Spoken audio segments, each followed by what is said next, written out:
Good. Well, Howard, it's all yours. And Cathy. Wow, that was fast. I didn't expect that. Okay, hun, you first. Introduce yourself. Hi, my name is Cathy, alcoholic addict. Thank you for the invitation, Terry. Good to see you out working there. Thanks, Bobby, for your service. Thanks everyone for coming tonight. If you see a few people in the meeting room with us, so it's lovely to see you guys. Not really hard. I'm an addict as well. Sure. My name is Howard Eber, and I am an addict. It is great to be here.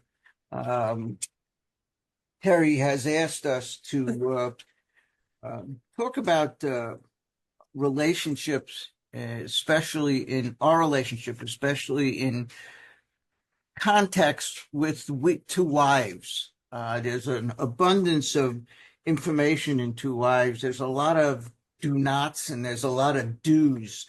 Um, Unfortunately, if we were to really look into two wives, Bill is assuming that the husband is a fragile child and should be treated as such.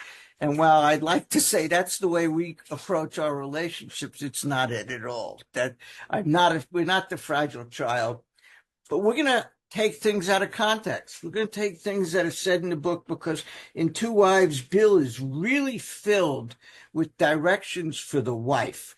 Don't reform, don't complain, don't this and don't that. And it's all over the place. So we're going to take a look at some of those don'ts and see how they apply to our relationship, what our experience is with some of those situations. So let's start. If you got your book, get out Two Wives. And again, what we're looking to do is to talk about how to disagree, how to agree, how to preserve harmony in your relationship. And that's what we're talking about, is how have we attempted to do that? What are some of the mistakes we've made? What are some of the ideals, the goals that we strive for? Let me start with where we said we were going to start. On page 111, I think, right? I believe 108. 108. Paragraph 2. Oh, yeah, 108. On page 108, it tells us, if you look at the second paragraph, try not to condemn. So it tells us don't condemn. If I'm condemning, I'm judging. I'm sitting in judgment of somebody, and that's always a problem.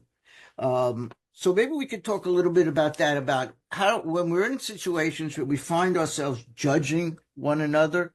Did you have some thoughts on that?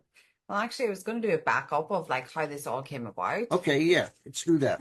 Sure. Do you want to give the lowdown? No, Well, it's all up to you.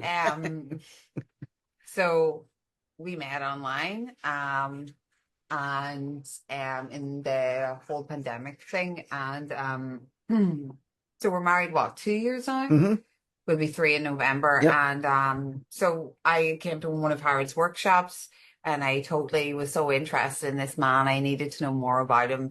And that was really how it all started. And Howard came over 2 times to Ireland and he proposed to me, which was a very weird thing. How it happened. Do you want to talk about that? Well, I think it's more you proposed to me at the time. Well, if you know, I'm an alcoholic, Yes. I'm an addict. When I want something, I always get something. Yeah. And that's changed. But you had slipped a ring on my finger, yeah. and it was my wedding ring finger. And I said to him, "Do you know what you've just done?" And he said, "Yes, I do know." And like then from there on, then Yeah, it was a pinky ring I was wearing that was my grandfather's wedding band. And Cathy took it off my pinky, and I grabbed it and put it on her finger and said she can have it. And that's when Cathy said, "Do you realize the significance of the finger you put it on?" Yeah, I did. I did it deliberately. So that was my way of avoiding those words, will you marry me? But that was the proposal. Cathy was a little bit more bold than I because she put it in words a few days later and asked me. So actually, we proposed to one another. And here we are, like a year later well, it took us a year to do long distance, and that was really difficult. Um, but we got through what we need to get through, and here we are. So that's a little bit of lowdown. But we're on page, as you said, Howard 108. Try not to condemn your alcoholic husband. So yeah, like try to condemn means not to judge.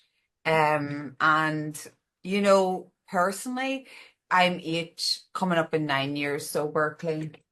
And I had never been in a sober relationship.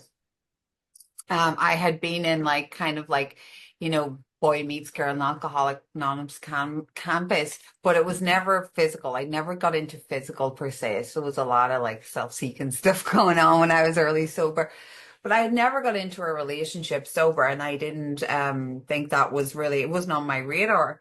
And so when we got together, all was great. All was a love story from the get-go. Even though it was long distance, even when he came to visit, it was all a love story. Um and when I moved to Florida, things started to change for me and Harold. Mhm. The honeymoon phase, quote unquote, was over. And I remember I used to have this sponsor say to me, Cathy, if you want to know about your character defects, get into another relationship. And I was like, I don't know what you're talking about.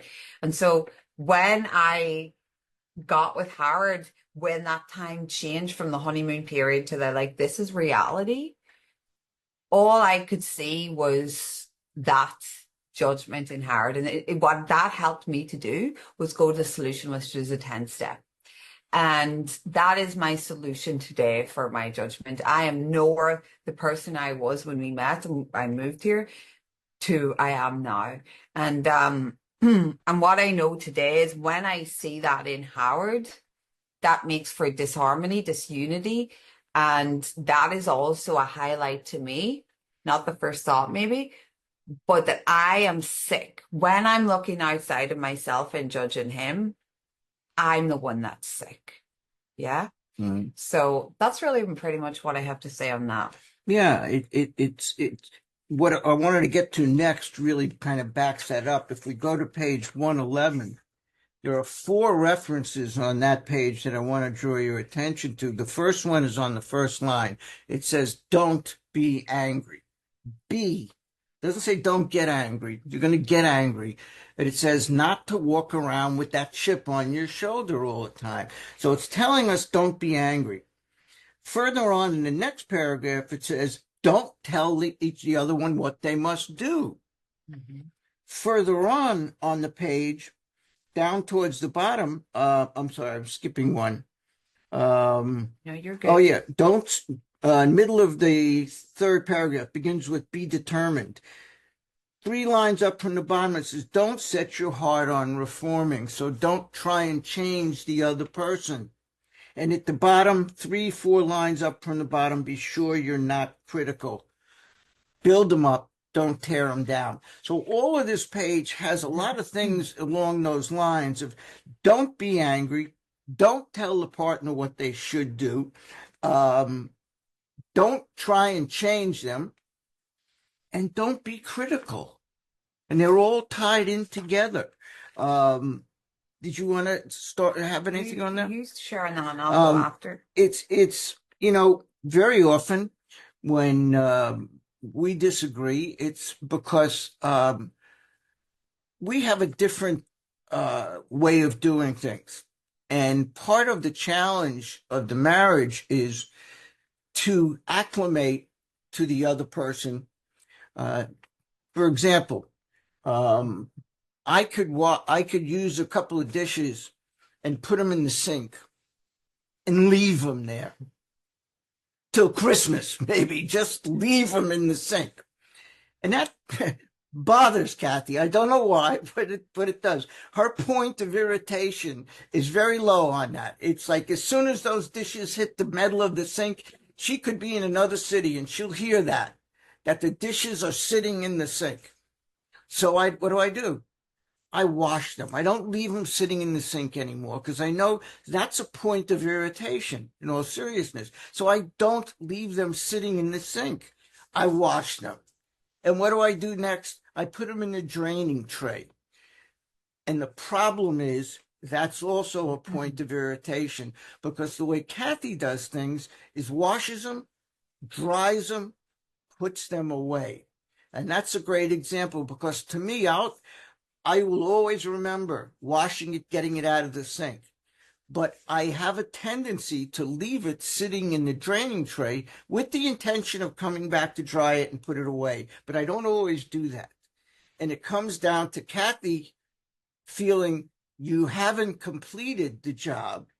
And my feeling is, I washed the dish. It's not in the sink anymore. What more do you want?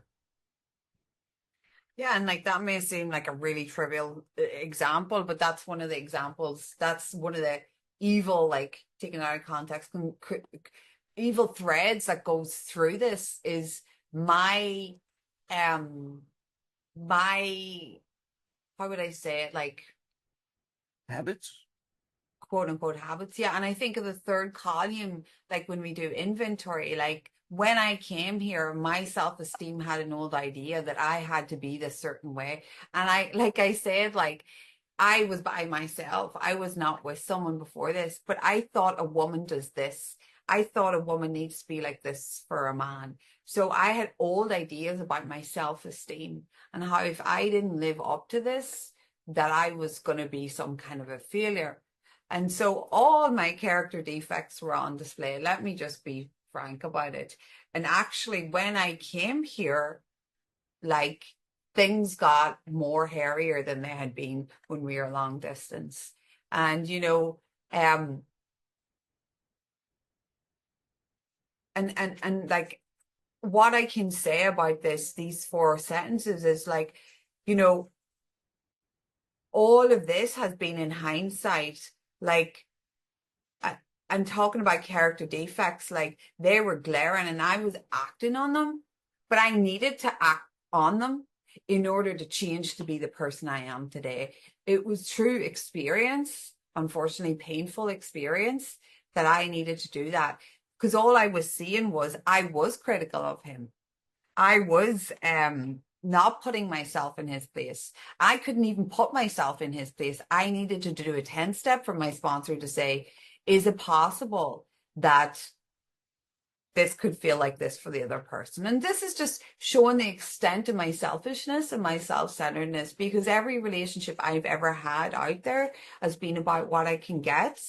And also it's been a transaction. So, I don't see humans as humans. I see them as a means to an end. And that's how I live my life. And you put me in with this good man and I just am that tornado, but needless to say, that has all changed, and it's through acting on those defects, it's through making amends, and it's through change that I am not like that today. Were we going to talk about that there, about the consent? No. Well, you know, by way of background, Cathy mentioned it in the beginning, so maybe in context of what we're talking about here, it's relevant to point out, besides being in different countries, when Cathy and I met, this was complete shutdown, was COVID, and the only way we communicated was through FaceTime and seeing each other at meetings. And when it got lifted and I went to Ireland, there are other glaring differences. For example, the obvious. I'm 73 years old. I think I'm turning 37 this year. Yeah, there's a big difference. Our culture has been different. Our upbringing couldn't be any more different. I'm Jewish. I don't practice. That's because I've got it down. I don't have to practice it anymore. And Cathy comes from a Catholic background, neither of which were binding on us, but it's still a different background. And we share a lot of different experiences. to me, I followed the Allman Brothers around the United States, the same way people follow the dead. I was an Allman Brothers nut, still am. Cathy's never even heard of the Allman Brothers. And unfortunately, they don't exist anymore, so I can't introduce her to it live. And that's what the Allman Brothers are all about. You could listen to all the records you want, but if you haven't experienced it live, it's just not the same. So that's a big part of the culture that we don't share. We have different interests in that I could spend the afternoon watching TV and doing very little else. Since Cathy moved in, I don't think that TV, aside from sometimes at night, the TV is never on because that just isn't that important. I've seen this is the way she does things, and what's the big deal? Do I need to sit in front of the TV all day? It's just, there are other things, other important things to do. So we come from a lot of different backgrounds. But I think the one thing we share is an enormous love and respect that transcends all of the differences. And I don't know if it's because you're a little bit older in the spiritual kindergarten, like you're like over 15 years sober, and I'm only 9. I'm not saying only, but I don't know if it's that you've more spiritual progress, or the fact that we're just different personas. Like I'm a wee bit more neurodivergent and you're not as literate. I don't know, but it doesn't matter. But I'm just saying that like we're completely, opposites. And yeah, but this thing does work. Like this, yeah, we'll get to that. Yeah. And getting back to what we were talking about, Cathy was mentioning, and I think I alluded to also, that when we're critical, we're very much, it's a mirror. We're seeing ourselves, and it reminds me of the spiritual axiom. We have only one spiritual axiom in recovery. If you're not familiar with it, it's on page 90 of the 12 and 12. It's the one spiritual axiom we have. An axiom, it is just something that's true. And that truism is that it is a spiritual axiom that every time we're disturbed, no matter what the cause, there's something wrong with me. So that if I'm honing in on something that Cathy's doing that irritates me, that bothers me, I have to look at, well, don't I do that? Don't I do things like that? Maybe not that exact same thing, but it still comes down to, it's all of those nits that you pick. The nit that I pick is a different nit that she'll pick. But we have to look at the fact that we're still nitpicking about things that we do. Yeah, absolutely. Like for me, like inventory, but to see like, in our second column in inventory, I'm sure everyone knows this. It's like, oh God, Howard did this. Like he's always on that desktop. He's always taking calls. Where's the Cathy time? It's like, oh, okay. Have I done these things, right? I have double standards and I don't even see it. Like, so if I think he's sick, perhaps I'm sick. And like, yeah. And it's been such, I remember there was one time, like we were trying to get the schedule matching and I was like upset about how, how this, like, where's our time together, kind of thing. And, you do this and you do that, Howard. And like, I remember Howard would always say, why is this always about me, Cathy? And I was like, well, aren't you the problem? Like, in my mind. But after it, I had that realization, what you're saying to him about him putting appointments in and not coming to you first, you do that all the time. Duh. Like, and I had that realization, like, I'm doing that. And it's like what I did at the start, and like I could fall into it any time, is like, I made this person I met. There was this kind of like hierarchy in this, like, he was up there and I was down there. And I didn't know this until I did inventory and seen how I had separated us, and like I would make him God. And then, Howard, you're not acting the way I want. So I just throw him out of the God chair. And now I'm in the God chair to fix and change him. Like that's all I wanted to do was, if you were different and did the dishes the way I want them, then my life would be fabulous. But human powers are crap higher powers. Like, and that is just yeah, it's manipulation as well. But I had to see that through inventory. So I have fell on the like not being critical. Again, you not so much. Well, you're describing what we just read. Don't set your heart on reforming. Right. Don't try and change the other person. The things that are different about us, at least for me, are the things that I fell in love with Cathy. That I'm not looking at a mirror image of me or anybody I ever met. This was a completely different person. And why would I want to change that person to be more like me? When what I fell in love with was her. All of those things, whether you want to call them quirks or whatever, it's her. This is Cathy. This is Howard. And Cathy's trying to change Howard, and Howard's trying to change Cathy. And we had to realize that that's a mistake, that we need to respect the differences and try at the same time respect that, okay, I could make this little change. If it makes her happy, why not? What's the big deal? Take an extra couple of seconds and dry that dish and put it away. What does it really cost me? Yeah, Right? and like if anything, the only way that is like the only way, you know, it talks about in the book, like this spiritual life is not a theory. The only way this would be as it is today is through those mistakes and through those pains, like, and through those, like, I can't believe you said that, like, through that, like, because I had to go and look at myself, and I'll get to that. Like, I had to look at this person and not Howard. So once again, I'm sick when I'm looking at Howard. I can't see Cathy. So through pain, I had to be brought to that pain. It was either like, you're going to do this inventory and you're going to change, or you're not. Like, and like, I chose what I chose. Like, but that's why, you know, my defects, my acting out and all those things, I needed to, I believe, go through that, because it's not a theory. It's not a handbook, just like our big book. Like, you make a mistake, you know what to do, and then you go make another mistake, you know, but that's made us stronger, you know? So Yep. I'm on a tangent. So No. That's right in line with what we're talking about. Let's jump to page 116 on the third line. Bill says, be careful not to be resentful. Could be one of the toughest things in a relationship is resentment.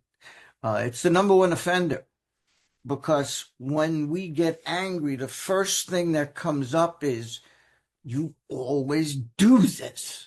You did it yesterday. You did it last week. It's dragging up the past. It's getting out the camera. And here, you always do that. And I'm going to tie that into, where is it? 117. Is it Free, the 117? last sentence. Yes, I'm sorry. At the bottom of page 117. Top of 116, don't be resentful. And here's why. Because when I'm resentful, look at the bottom of page 117. It says, don't disagree in a resentful, critical manner. When I'm being resentful, that's when the arguments get real out of hand. Now, Bill is in this book not telling us to not disagree. He's recognizing in relationships, you're going to have disagreement. Mm-hmm. It doesn't say not to disagree. It tells us how to disagree. And that's so important. When I do this chapter in the workshop, I spend a lot of time on that. When you have to disagree, and it can get ugly sometimes, it gets ugly because we're throwing in the past and we're criticizing. It's not about what you did. It's about what you always do, and you're always like that. And that is not the least bit helpful. If we could focus on just this thing, maybe we could calmly say, we just see things differently. It's not as simple. And I used to think if we could do this, I could say, you know what, you have a right to be wrong. I'm still judging. I'm still Throw judging. gasoline on the fire. Right. I have to turn it around and say, I'm often wrong. Who am I to say what is right and what is wrong? What is right and comfortable for me may not be right and comfortable for Cathy. And I can't criticize the things she does. And I can't, well, look, you did this, you're doing it again. You did it then, and you did it then, and you did it then. It's just, it's poison. Yeah. Be careful not to be resentful. Yeah, like as Howard's told me, like to be something is a state of, it's in a state. So if I'm being calm, it's a state of being. But if I'm being resentful, it's a state of being resentful, being angry. And have I been resentful? Absolutely. Um, and it says just be careful in 117, just to disagree and resentful, not to disagree in a resentful and critical spirit. And have I did that? Absolutely. Again, Howard's more advanced than me. That's just let's just get straight about that, Howard. And what I learned through inventory and going back through this process again was there was something I wasn't doing when I would get resentful. And when things were coming to a disagreement, and that using of that word always was what I wasn't doing was I wasn't communicating, because I'm the kind of addict alcoholic. I either like give you it all or I give you nothing. I don't know how to have a average conversation about, hey, I'm upset you didn't let me know about this. Can you like communicate with me here on this? I don't know how to do that. I sit and I seize and I build and I build, and what comes out is whoop, in a big explosion. That's different today, but that's only through inventory. Yeah. You know, it says a few lines above that where it says, be careful not to disagree in a resentful manner. A few lines before it, it says, never forget that resentment is a deadly hazard to an alcoholic. It's a deadly hazard to a partner, period. Now, for what it's worth, I do like to point out the top of the page. It says, be helpful to your husband, and that God will show you how to do that. I don't think that's the objective here. Being helpful to your partner is the answer. Go ahead. No, sorry. Like I'm thinking of things when you're sharing, and then when it's coming to me to talk, I'm forgetting them. So I maybe will make it a wee bit more of a conversation. And if I step on your toes, you'll step back and tell me back up. Yeah, I never, ever, ever, ever, ever, until I came into this marriage and this relationship, and then every time I wouldn't be happy about, whatever the case is, inventory. I never knew that a relationship wasn't really so much about me. It was about what I could take to that relationship. Never knew it until here I am in it. I thought I had the right job, the right interests, like what's in it for me. Never did I think about you're being put together maybe by this universal force to grow in spiritual progress together, and God's right in between it. How can you make his day better? How can you contribute to his life? How can you build him up? Right? Because I always want to like, MO is to tear down. I got to see where you're wrong. And like today, I know that's exactly what this is about. Like this is a walk home with God in the middle. That's all I got to say on that. In the middle of the page, it points out, actually not the middle, it's a little above the middle. The paragraph begins, if you and your husband find, about 3 lines down, it says, but all problems will not be solved at once. That whatever those differences are, let me just change the view here so I could see a little bit better. Okay. They're not going to be solved at once. But there's another point after that. Let me read this. Seed has started to sprout in new soil, but growth has only begun. In spite of your newfound happiness, there will be ups and downs. Many of the old problems will still be with you. This is how it should be. Wow. And I think that last line is the most important one. This is how it should be. We need differences. We need that adversity. And one time in the workshop when we were reading this, somebody pointed something out that I'm going to pass along to you. If you're familiar with a biosphere, and for those of you who are not, let me just grab this. Let me share the screen for a minute. Show you what we're talking about here. Biosphere is a closed, a sealed environment where nothing gets out, nothing gets in. It's all sealed. But it's one of the problems with biospheres, and the reason why I bring this up is with biospheres, there's problems with trees, that trees have a tendency to fall over. And the reason why they fall over, let me get rid of this. I don't need to keep that up anymore. The reason why they fall over is they grow in the direction that the roots are growing. And there's no adversity. There's no wind. The tree needs wind. Trees need wind to strengthen the roots so that they don't fall over. They don't continue to fall in the direction that they're in. We need to have resistance to grow. And somehow that just feeds the relationship. That difference just makes us stronger, makes us more open. Being rigid and set in our ways is contempt, pride, investigation. Absolutely. And like what comes to mind is I don't know if you remember that season. I don't know what year it was. You'd swear we were like 50 years married. But I remember there was a season in our marriage where we were contemplating like this is not going to work. We were contemplating separation. And it was a lot of push and pull. Well, on my behalf anyway. A lot of like, I'm gonna sleep in the spare room literally tonight. And like I'd actually went back and like even went as far as asking my lawyer, like, what can I do about the situation I'm in? And I was trying to be open with my family and stuff like that. And here I am in a different country, no family, no whatever, around here in Florida. And like this man has just laid down the royal carpet for me, like, and we're not working out. What am I going to do? Like, what is going on? Like, and I was more resentful as time went on. I didn't have a solution.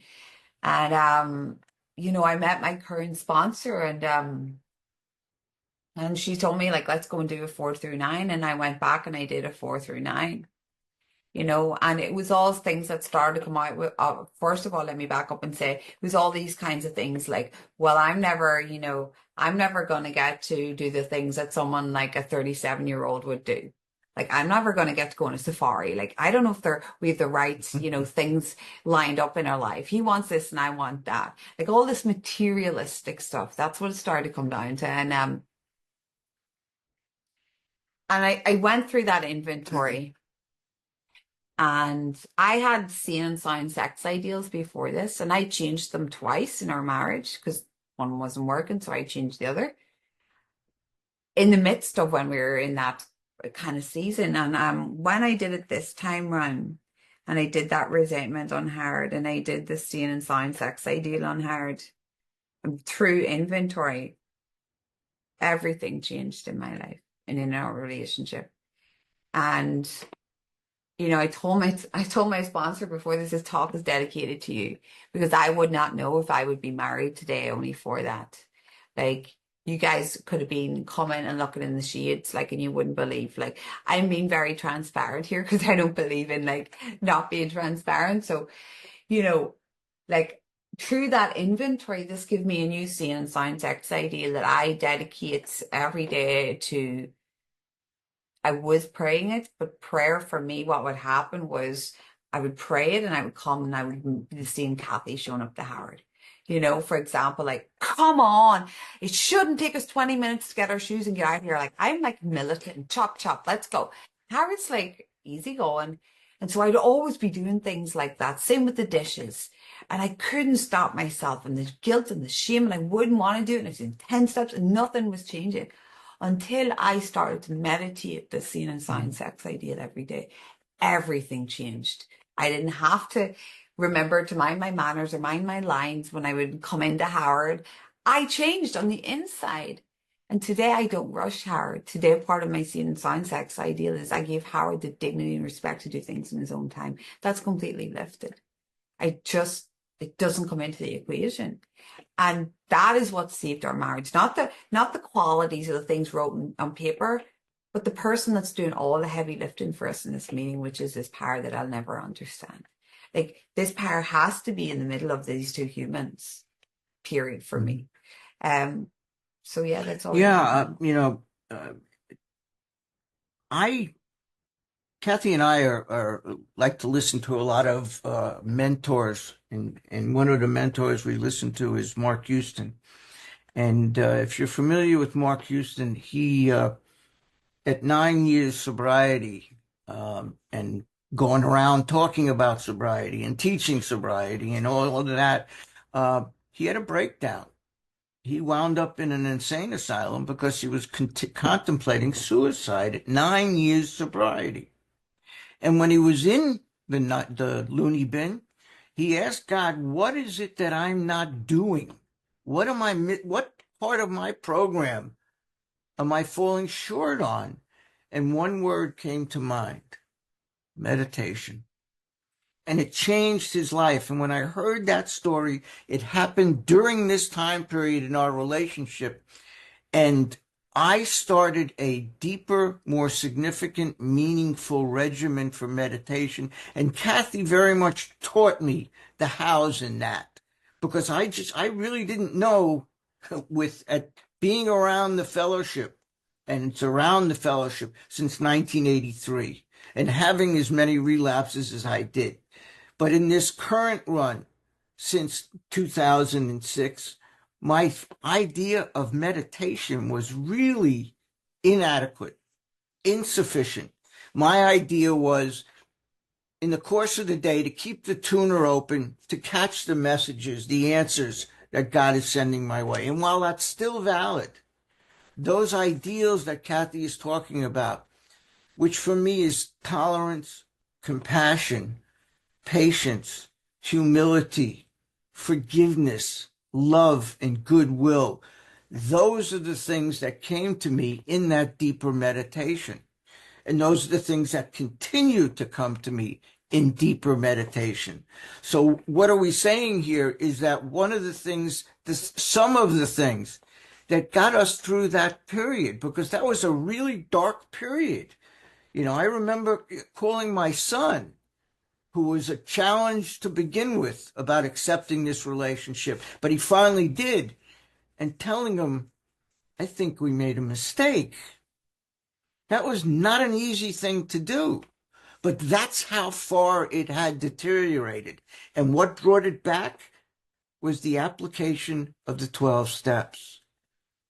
Cathy applied it the way she felt it needed to be applied, and I applied it the way I felt it. And we felt the deficiency. We treated that deficiency.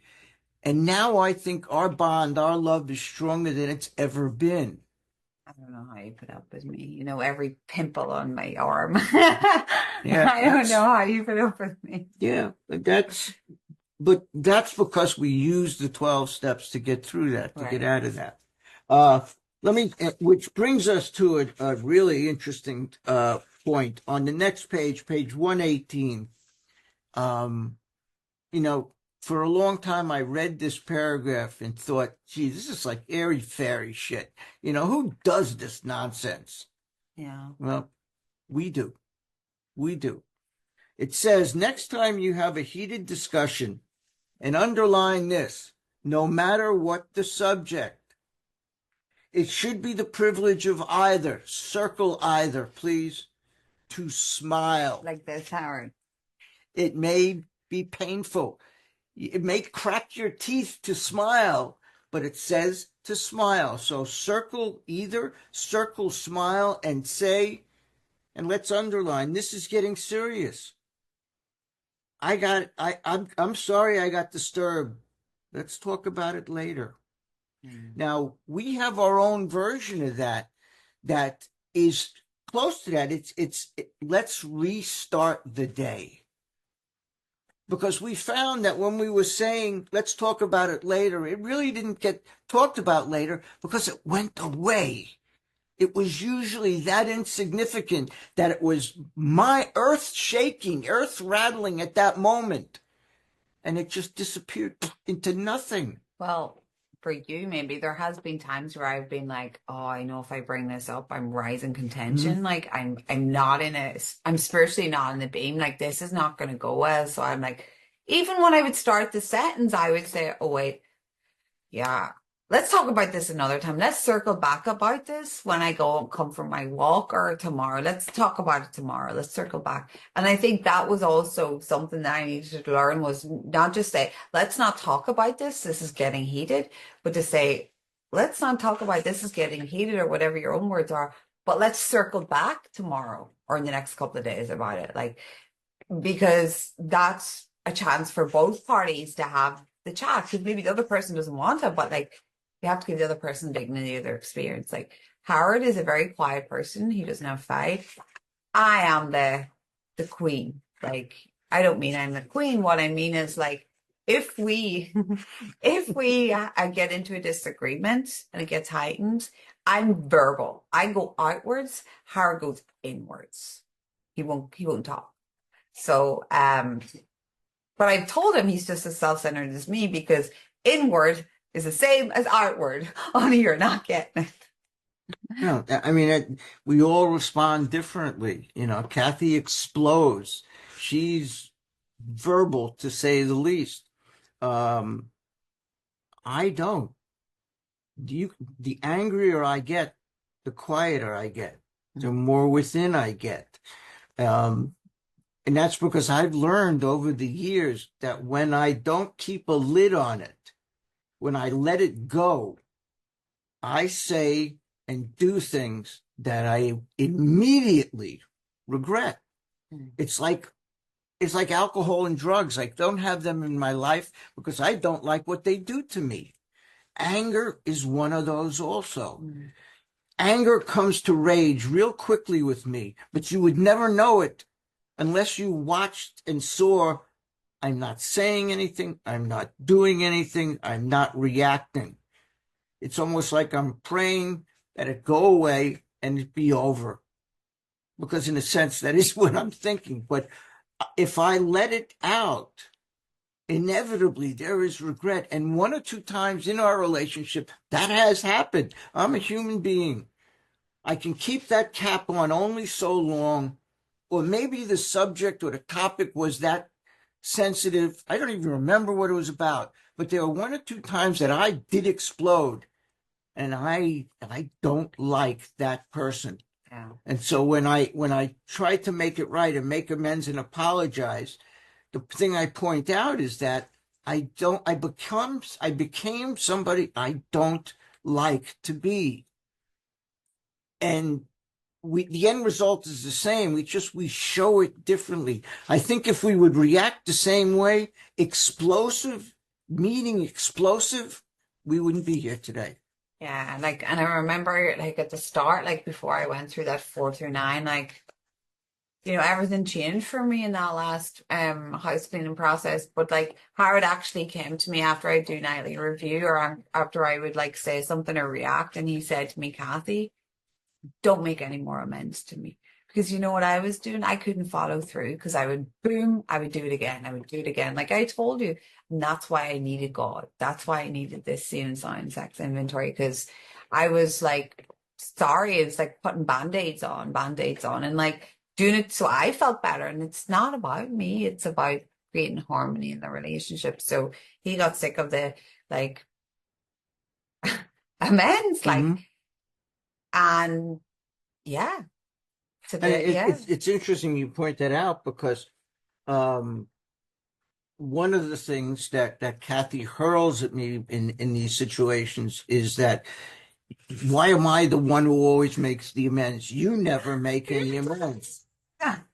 But I apologize.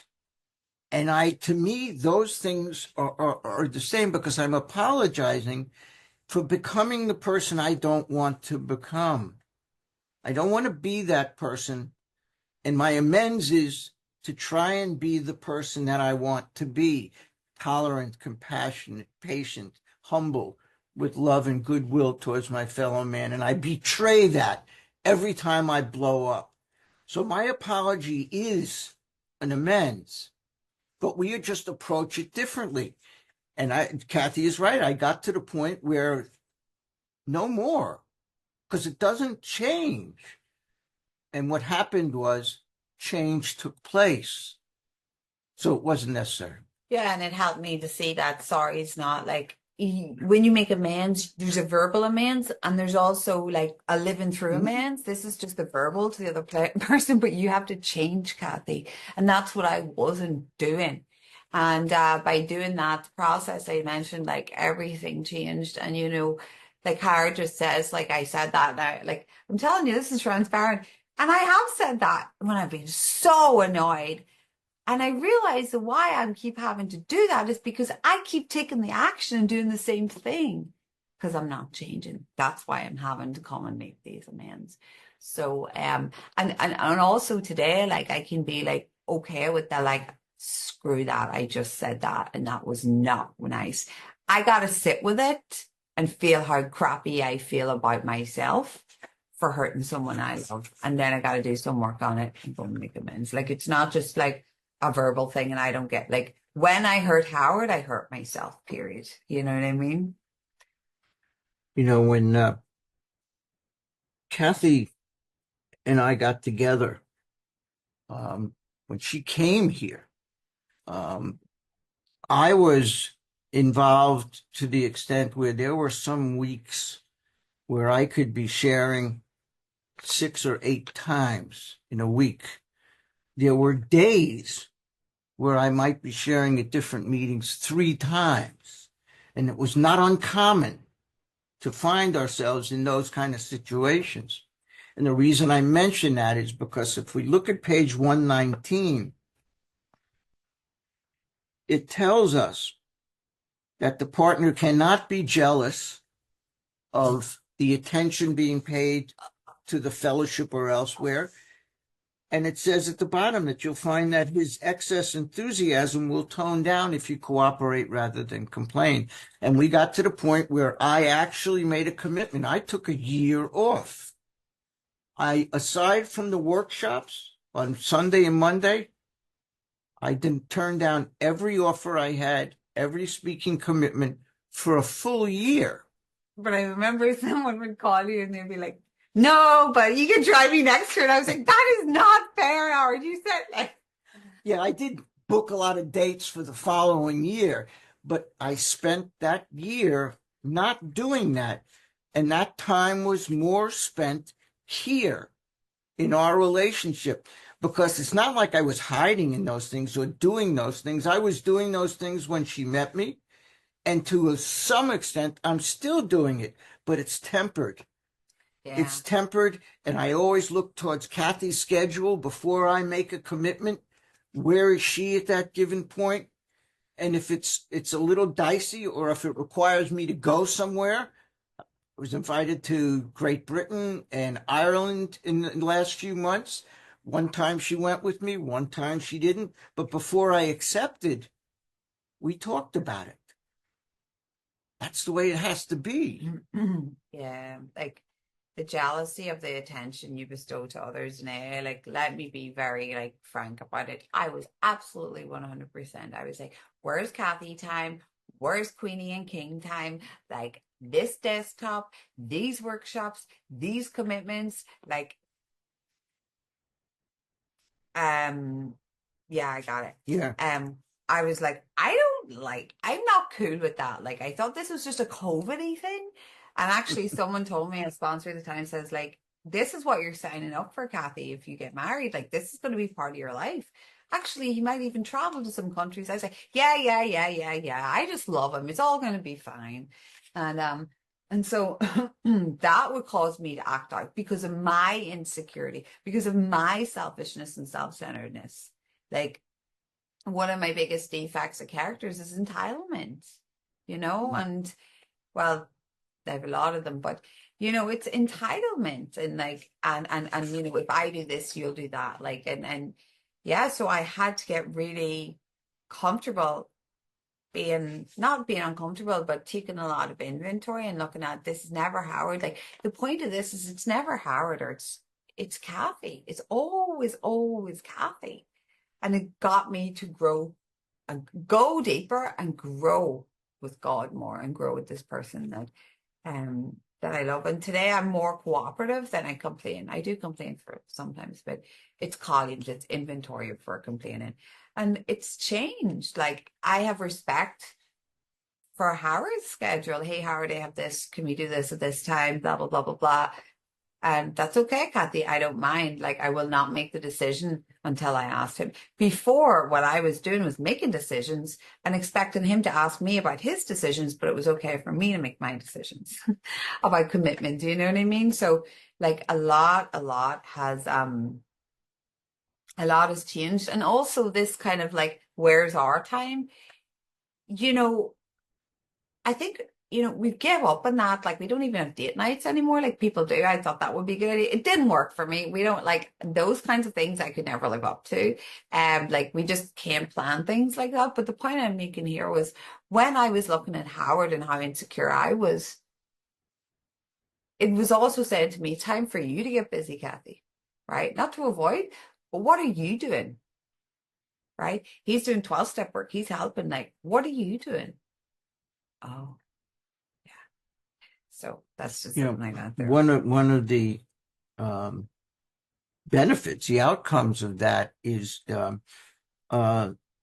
Big Book Comes Alive has become more than just a Sunday meeting. It's become an entity that is Cathy and I. And we do things together to a great extent. We have the meeting Sunday and the Monday meeting. In short order, Cathy's going to start doing a workshop on Wednesday. It's a combination, Big Book Comes Alive and the Big Book Compendium, where I'll be there with her, but it's her lead. It's Cathy's workshop. I'm doing a workshop on Thursday under the Big Book Comes Alive and Compendium umbrella with Steve Wood. And we're planning on somewhere in the future, it keeps getting kicked down the road to do this traditions workshop.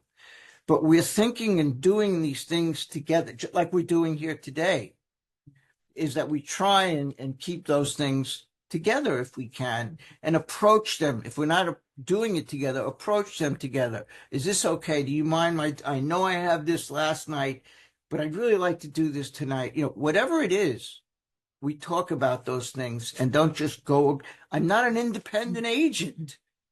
And that's part of the problem is sometimes we think we're independent agents and we're not. Well, anytime like I've been acting on my character defects or in my character defects, I obviously am because I have this sense of separation that I either have to be above you or I'm like either SHIT or I'm it. Like that was Cathy. Like and today I know that I have to be shoulder to shoulder with Howard, with you guys, because there's no unity. And if there's for me, if there's no unity and we're shoulder to shoulder, then there doesn't feel like there's a connection to this power. So for me, it's about equal. Like that's exactly what it's about. And I was going to say one other thing to you, but I can't. Yeah, like we are separate, but also a big part of my journey was when I came here as well. With, I really admired Howard when I met him. I still do today, but today in a different way. Like.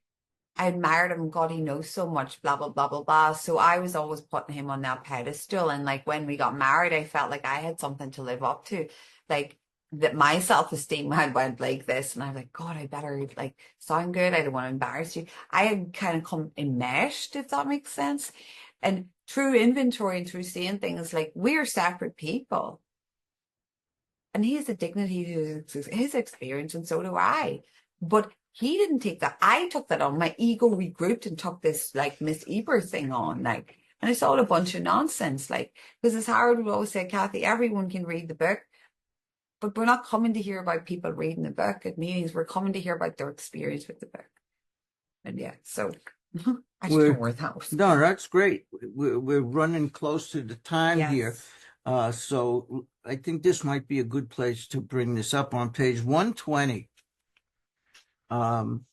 Bill has come off of explaining 3 different scenarios that what will happen when the husband sobers up and what could happen in the home. And the third one is the big kahuna. What happens if he comes home drunk? Now, I haven't come home drunk or high, but there have been times when my program was out the window. And further on the page, Bill gives us the answer. First of all, he says, you need not remind him of his spiritual deficiency. On the middle of paragraph 1, one that begins with perhaps your husband, 3 lines up from the bottom, you need not remind him of his spiritual deficiencies, because when that happened, that's exactly what Cathy did. And I didn't take to it too well. But the solution was at the bottom of the page. Place that problem along with everything else, and you may want to circle everything else, in God's hands. Everything else goes in God's hands. And, you know, we've had those situations where don't be alarmed if the partner, all of a sudden, that program that they're working 24 hours a day disappears. It can happen. Don't be alarmed. Let's just work it out. And that's, you know, we don't remind each other of our spiritual deficiencies except in the heat of anger. We have to learn to put it in God's hands and do the things that we were talking about, whether it's inventory, taking it across the columns, meditating about it, whatever works for us in terms of the program to get us back onto the page with those 12 steps, that's what we do. Yeah, absolutely. Like, again, it's through making the mistakes of my character defects. It's through like, okay, I've not come home drunk or high, but I've acted out in ways that I am not liking, and neither does my husband. You know what I mean? We don't have to, I don't want to say that because there might be someone new in the room, but like we can get high on anger, we can get high on gossip, whatever the thing is. But I have to apply my program to it. But there's no way I can change that. Not even alone know I have it until I act out in it. And as long as I bring it to the solution, everything's going to be okay. If I didn't bring any of that to the solution, we wouldn't be here today.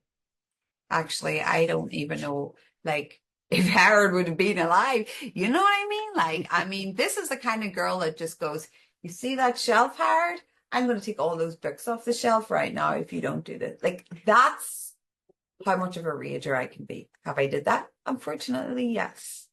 Like, you know what I mean? And like, so I don't, and then the guilt and the shame that comes with that. And like, you know, we were talking about the remake, like we've had that where like, and I just want to tie this up with, you know, I was always taught like, no matter what, when sex is tough, Cathy, throw yourselves harder into work than with others. And there's so many, there was times where we would get up the next morning, because hard as this thing, never go to bed angry, but that didn't mean the problem was solved. There was times where we would get up both in the morning and he would go to work with the guys and I'd go to work with the girls, and we'd connect after it to do our remake and to have a chat. It's a new day. Like, let's do this. What do you got going on? If I didn't have that, I don't know where I would be. So that is so, so true. That point in the book. And like, and yeah, like it hasn't always been a like formal amends, like the time with the books on the bookshelf. Like I broke something too, by the way. It had to, there was a grace period and it had to be like, we did not bring that up. We just moved on the next day. Suffice to say, Howard is a very, very forgiving, very patient person. And Cathy is a toddler. Yeah. That's all I Not really. Oh, um, you know, we just read where Bill tells us to place the problem along with everything else in God's hands, and it's not the first time he tells us that. If we go back to page 69 and paragraph 3, he says, in meditation, we ask God what we should do about each specific matter. Now, this is in the sex inventory, but if we take it out of context, it works in every regard.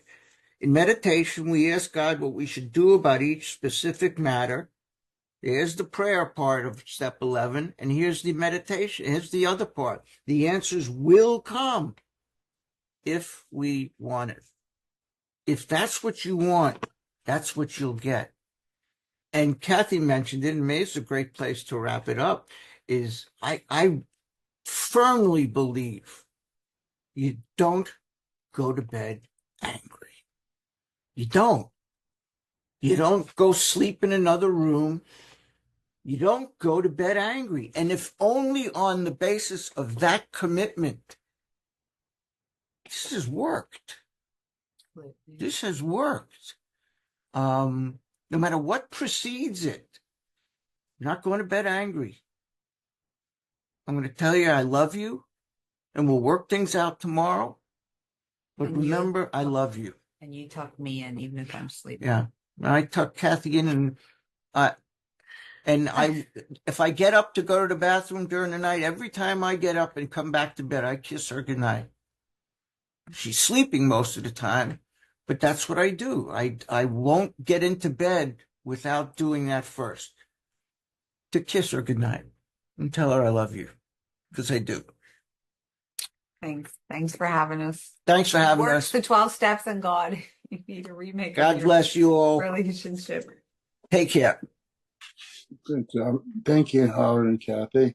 We'll usually pass this point in question and answer, but I'm going to throw it out there. If anybody has any questions that we want to seek an answer from Howard and Cathy, just raise your hand and I'll let you. Okay. Louisa, unmute and go.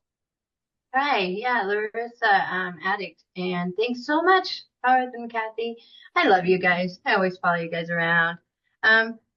So do you guys, I know you guys were working through the two wives, but do you guys try to actively, or have you guys used the traditions in your relationship? Do you guys actively try to, I mean, I'm learning through what's his name, Joe. I'm doing this workshop with him, and he's, going through traditions and relationship. I was wondering if you guys try to practice that. Yeah, I forget, who is it? Oh, yeah. Does an extraordinary presentation. Jay. Jay Westbrook. Yeah. Yeah, whenever he does that, we try and be there to glean something from it. Jay, what's his last name? She just said, I think it's being recorded. Westbrook, yes. No. Oh, sorry. My bad. But he uses it anyway, and we're among the fellowship here. So if you have an opportunity and you see that he's talking about whatever he talks about, he always comes back to that. And you're asking, do we apply that as best we can? Yeah. Yeah. I haven't formally been brought through the traditions per se, like for relationships, but I have found like if I'm focused on practicing my program, everything's okay. Like that's just been my way. Like I don't know, but I'm always open for more. Mm-hmm. All right. Thank you. Thank you. We always try and be teachable. I'm fascinated with that. It's how the traditions can be applied to relationships. In fact, it's funny. I was just reading this article that someone sent me about relationships and recovery and traditions. It's fascinating to me.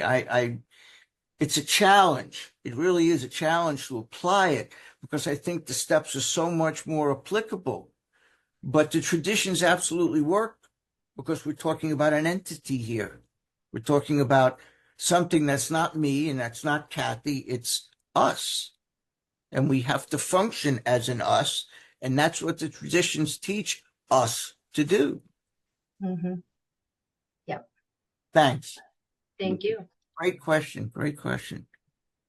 Any other hands? Otherwise, I always have a poignant question. How poignant it is, I don't know. But do you guys use a different slant and use Al-Anon at all when working with the relationship? Well, yes and no. One of the daily meditations that I read is one that Cathy had given me that she got from Al-Anon. I do whenever possible. There's an other fellowship, Anon, that I try and attend.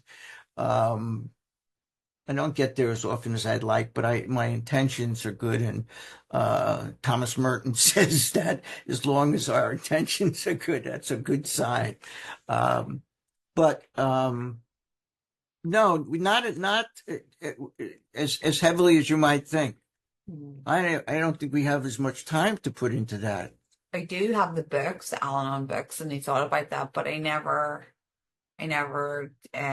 went to a couple of Al-Anon meetings, but not for us, no. No, I think what Al-Anon is about is what the 12 steps are about to us. So I think if we work on the 12 steps, we're doing what Al-Anon tells you to do, is to work on yourself. Don't set your heart on changing your partner. Work on yourself. And I think we try and do that. Yeah, that's the do's and don'ts. Now, Sarah was saying she couldn't take herself off on mute. Vicky, can you take Sarah off of mute since I lost mine? Do you know how to do that? Sarah, what happens when you try and take yourself off mute? Okay, Sarah Paulina has her hand raised. I'm going to go to Paulina. Paulina, can you take yourself off mute and ask a question? Hi, thank you for this meeting. This was phenomenal, as always, Howard and Cathy. Thank you. I wanted to ask if you had any suggestions about uh, two addicts in early recovery. My sponsor's feedback has been be stupid together, and it's okay. And I'm wondering if you have anything that you can add to that. Well, can I ask, how much time does each person have? And what is the work that those people, I assume you're talking about yourself and somebody else. Yes. I think it comes down to where are you in recovery? When I tell my guys, and I think Cathy does the same, is if you're not in a relationship, try and get through that ninth step, or at least to that ninth step, before you get into it. Because by the time you get to the ninth step, you've gotten right in all three of the basic dimensions. You have a better relationship with God as a result of 1, 2, and 3, and you have a better relationship with yourself in 4, 5, 6, and 7, and a better relation to mankind in 8 and 9. So you have established these healthy relationships. And I think it's safe at that point. Would you agree? What do you think? Yeah, like I don't ever tell a sponsee to like wait a year or something, like all this stuff we hear, because it's not in the book. I've had sponsees who are in relationships well before a year. And like I don't really tend to say much because I know when we get to the fourth step, which would be pretty soon, you're gonna see a lot. Like if it's a serious relationship I'm talking about. So I try to stay out of that. Like I just bring them to spiritual action. You know what I mean? So I'm not the arbiter of anyone's sex life or whatever. Inventory will usually show me more. Just the inventory. So not me about the sponsor, but me about myself. So I don't know if that's helpful, Pauline. Awesome. I appreciate that. Yeah. Thank you. Yeah. And Sarah's in a loud environment, so she can't unmute anyway. Do we have any other hands? Otherwise, we If Sarah would like to put it in the chat, we can read it in the chat if it's possible. Sarah, can you put it in the chat, in the general chat?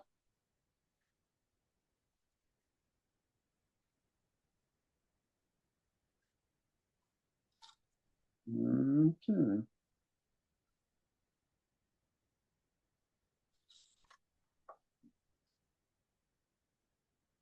Maybe she can. No, you see it? Oh, here we go. There it is. Sorry, unable to come up with mute. Is it possible to work through relationships with one partner not in recovery and one active substance use? So if the other person's active and I'm sober, again, I actually did inventory with a sponsee about this, not mine, hers. And inventory, I'll say it again, I have to go to inventory because like it's gonna fall back on me. Like if I am crossing an internal boundary, if I'm usually seeing someone that is in not available physically, they're using emotionally and spiritually, I'm seeing someone unavailable. So I can't expect to be like that's me. Like I have to see that about myself. If they're not available emotionally, physically, spiritually, do I really want or need to be in a relationship with that person? And inventory will show me that. So it's not about them, it's about seeing the truth in me. And like when this individual did it, she could see that, she had crossed internal boundaries, which she knew, like that little gut voice. It was like, I don't know about that. But as we do, we ignore that, some of us, like I do, until I'm brought to my knees. So it's not a like right or wrong. And with normal people as well, like there's plenty of people in the program that are married to earthlings, non-alcoholics, non-addicts. I just think it's all about looking at ourselves, and with God's help, we can change. And God will show us, like we don't have to figure this out. I don't know if that's helpful, Howard. Yeah, I think the book is what guides us. On page 99. It says, if there be divorce or separation, there be no undue haste for the couple to get together. So we can put that aside. We're not necessarily talking about that situation. But it says that one partner should fully understand the way of life of the other partner, new way of life. If the old relationship is to be resumed, it must be on a better basis since the former did not work. I don't know how you can effectively work a program with a partner who's using. And so it has to come down to the last line on that page of 99, that paragraph. When the time for living together has come, it'll be apparent to both parties. Sometimes separation is the only way to deal with it. It will jeopardize your sobriety, and it will. My belief is the partner who's not using is more likely to use than the partner using is likely to get into recovery. It's just, Yeah. And I think I read that wrong, the question. But Howard's right. But I also think, like Bobby had mentioned, there's Al-Anon, like if we're sober and maybe they're in their addiction or they've relapsed and you're married or you're together and it's not a starting thing, like, and they're not well, it's like, what can I do? Is I can go to Al-Anon, I can work my steps. Perhaps I can try to help him, like the book tells me how to help the other alcoholic or addict if they're open to it. And like as Tara said, maybe like I need my time away from you until they get the help they need. So it depends on where they are. But if they're willing, and that's what we're looking at, if the person then wants help, we got a solution. yeah. It will absolutely 100% can be worked through. And you'll find it on page 96 and page 99 about how to deal with that. I hope that helps. Sorry, Sarah, you can't respond, but I'll always have another time, but when you're 99, I love that because you go to the next. I don't even have it in front. I do have it in front of me. I'm not looking at it. This is let no man say he has to get his family back or his relationship back to be able to stay sober. And right. that's the only part in a meeting I go to. Every 18 months I get to share. That's the only thing I share because of experience. But I'm going to send you guys pictures because you were talking on all the things you were talking on. I don't know. I don't think there's other people. I have everything circled already and underlined. So it's like, I don't know. It's my sponsor says if I say anything besides it's God, I get in trouble. I can't use serendipity or synchronicity and things. So that was awesome. We've got a soft stop at I was going to say 4:15, but at 6:15. And then after that is a parking lot. this isn't in the script, but Howard and Kathy, do you want to finish up with any closing comments and take us out in a prayer of your choice? Jeez. Let's do a prayer of your choice. I'm zippit pippet. I'm good. Thank you for having us. Yeah. How do we take it out? To Serenity Prayer? Yeah. Okay, all unmute. I lost my power of unmuting. If you can't, then it'll be Howard, Kathy, and I, and Vicky, and Linda, and Paulina. Some people are unmuted. You guys go. God. God, Us to that surrender we surrender things accept things we cannot change, courage to change the things we can, and the wisdom to know the difference. Aw.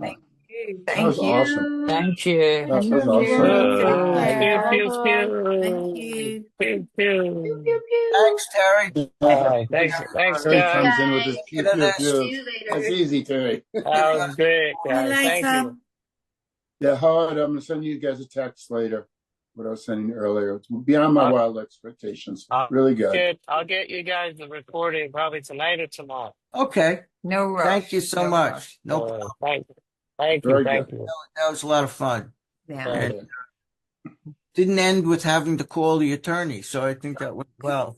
Like I'm like, what, like this is like I'm like thinking I'm in confession. I'm thinking, God, they must think I'm confession. I'm like, no, it's not confession. It's No. funny about the attorney in every country I went to. I'd say, learn three things: how to say thank you, you have pretty eyes, and I need an attorney. It worked well. Okay. I have another meeting to hop to, so I can't keep the parking lot open. No, we're going to bounce. Hi, guys. Thank you Okay, all. bounce. Know how to reach Bouncing us. bounce. Awesome job. Have a good day, guys. Bye-bye. Take care. With the workshop. Bye. Bye-bye. Bye.